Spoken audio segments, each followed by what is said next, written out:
Hello students, welcome to this session of your history class. Last video class we had discussed about the first battle of Tarain, and now we'll discuss about the second battle of Tarain. Second battle of Tarain. After defeating Muhammad Ghori, when he was defeated from Prithviraj Chauhan, he returned back to Afghanistan, but he unable to remain peacefully in his state because though Muhammad Ghori was defeated in the first battle, he was a man of firm determination. Okay, he always in his mind he just striked out that he defeated from Rajput ruler Prithviraj Chauhan, and he wanted to take avenge of his defeat and made an attempt to attack Prithviraj Chauhan. Always he in his mind this thing it is arise that how he will take revenge because he defeated from Prithviraj Chauhan. So how to take revenge? This avenge was remain in his mind always. He unable to remain peacefully in his Afghanistan, in his state. So he wanted to take revenge of his defeat and made an attempt to take again he tried to attack to Delhi and Ajmer. Okay, because in between, and for that he taken the time for 1 year. Between this 1 year he arranged all the power and all the instruments in the war which were required, and all by again forcefully and making himself more powerfully, he again started to attack Delhi. Okay, and at that time in the Delhi, Prithviraj Chauhan was ruling, and both armies are met again at Tarain only in 1192 CE, just after 1 year. In this war, other Rajput rulers are also in that small area, in that states, which all are other Rajput rulers are there. Okay, many Rajput rulers are also supported him. Their army, their equipments, themselves, they all are supported to Prithviraj Chauhan, except one Rajput ruler, that is the ruler of Kanauj. Okay, the Jaichand. His name was Jaichand. And Jaichand was only that ruler was not supported to whom? To Prithviraj Chauhan. Rest of all Rajput rulers are supported in the war. Okay, when second battle of Tarain was held. Okay, in 1192. And because of that, and why he is not supported, that also one reason was there. The reason was that according to the legend, Prithviraj was invited for the Jaichand daughter's Sanyogita Swayamvar. Previously, when a bride have to take marriage, then they are arranging the Swayamvar. Okay, Swayamvar means as per the choice of the bride, and they supposed to select the their husband. Okay, and all the kings of different state will be invited to that place, and as per the choice of the bride, it will be selected, and she will select his husband. That is called a Swayamvar. And in this Swayamvar, but Prithviraj Chauhan was not invited because of certain type of reason. Maybe it was happened between the Jaichand and Prithviraj Chauhan. Okay, so he was not invited. So this revenge, this one created an enmity between your Jaichand and Prithviraj Chauhan. So that is why Prithviraj Chauhan was not invited in the war to Kanauj king. Neither Kanauj king also supported to him. Okay, Raja Jayachand did not help Prithviraj in the battle of Tarain. That is why only. Okay. And although Prithviraj Chauhan having the large army, large equipments, all the things, all infantry was there, and many horse riders are there, also soldiers are many. But after a strong fighting between Prithviraj Chauhan and Muhammad Ghori, at last, even if large army was there, many Rajput kings are supported to him, but at last he defeated. Who? Prithviraj Chauhan was defeated. So this second battle of Tarain in 1192 fought between Muhammad Ghori and Prithviraj Chauhan, and in this battle, in the same place it was held, in Tarain only, in 1192.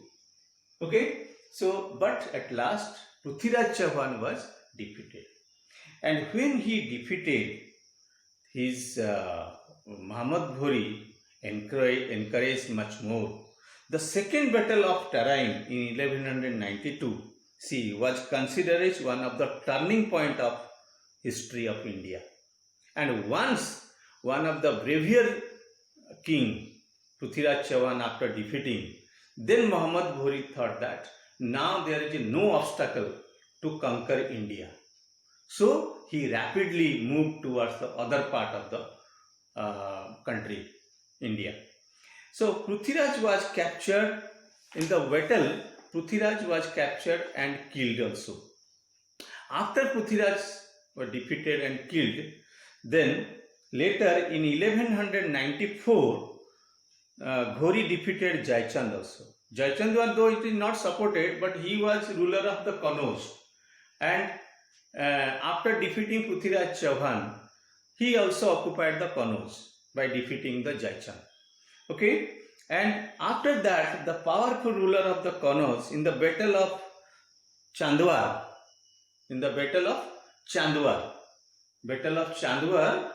both are fought, means Muhammad Ghori and the King Jayachand, and Jayachand was also defeated there. Okay, so the battle of Tarain and Chandwar marked an advent of Muslim rule in India. Then when the Delhi, then Ajmer, then Kannauj and other small Rajput states came under the ruler of Muhammad Ghori, then he started to establish the Muslim rule in India, and he started to invent other small states also and increase his territory. But he was not interested to remain at the Delhi and to rule that all states. So after defeating Prithviraj Chauhan, Muhammad Ghori returned to the Afghanistan. After defeating the Prithviraj Chauhan and Jayachand, he again returned back to Afghanistan, to his state. Afghanistan, that is his state only. And he appointed a governor to rule these all states, Delhi, Ajmer, Kannauj and some other Rajputs which all are conquered. He appointed one governor, and his governor's name was Qutbuddin Aiwak. Okay, he was the governor, and in his absence, when he returned back to Afghanistan, in his absence, he will look after all these things, all the administration, all the how to rule. Okay, so these are law and order. So these all things will be looked after by Qutbuddin Aiwak. But in his absence, Qutbuddin Aiwak also a great warrior. And he also conquered some small states like Malwa, Bundelkhand and Mathura, Gwalior. So these all are the small states at that time, surrounding area of the Delhi and Ajmer. Gwalior, Bundelkhand, Malwa, these are the small states, and these all states are occupied by Qutbuddin Aiwak. to increase his territory, he also occupied this all. It was the first step towards the consolidation of the Muslim empire. So like this manner, the Muslim empire was established all over the India. After that, slowly. But this is the first step. The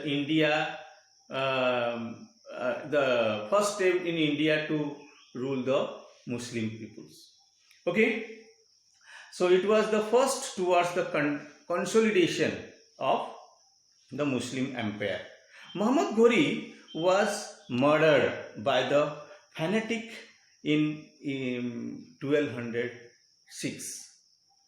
Then in Afghanistan, while he was ruling, Muhammad Ghori, one fanatic means what? One of the strong religious person. Okay, so one of the fanatic who was always believe in the religion, strong believer of the religion, he killed to the Muhammad Ghori. And after his death, a struggle was started to occupy the power of the Afghanistan, and struggle for the power break out among the generals. So those generals are appointed in different place by Muhammad Ghori, like in Delhi, Qutbuddin Aiwak is there. In other states are also, who all are the generals are appointed in Punjab, in Sindh. These all territories are occupied by him only. So one general was appointed by him to control that all states. So among the generals, the conflict started to who will be the ruler of all these territories. Above than all, who will be. So at that time, the above than all who is the ruler, he is called in the name of Sultan. In Afghanistan, the title it was given, that is Sultan. Okay. So Muhammad Ghori, after murdering, then after the death, a struggle of the power break out among the generals. And in that struggle, so when the different governors who all are appointed in different states, when they started fighting, so Qutbuddin Aiwak was the strong among them and powerful and great warrior among them. So Qutbuddin Aiwak defeated all the governors and he appointed as a Sultan of all this territory which was controlling by Muhammad Ghori, and he established his kingdom at Delhi. Before that, his kingdom, Muhammad Ghori's kingdom was in Afghanistan. But after the death of the Muhammad Ghori, Qutbuddin Aiwak, when he became the ruler of all this territory of Muhammad Ghori, so he established his kingdom at Delhi. So from that time onwards, it was called Delhi Sultanate. Okay, so Delhi Sultanate means the ruler of the Muslim, his kingdom was set up in Delhi, and from Delhi all these states administration was controlling. Okay, so Qutbuddin Aiwak emerged victorious and became the Sultan of these all states which all are under the Muhammad Ghori. Since the Turkish rulers were called Sultans and they made their capital at Delhi. Okay, so all the Turkish rulers, Sultans title it was given, and they made their capital at Delhi, and so kingdom can become known as Delhi Sultanate. Okay, this is all about this chapter. We will discuss about next video class. We will discuss about the question answers. Okay, so you will read this chapter thoroughly, and all the important dates you will write in your note copy, and you have to remember, and all the important points which all are written here. So the red color words, so that one also you have to remember, and the second battle of Tarain and first battle of Tarain, these are the two important things, so that one you will remember. Okay, thank you.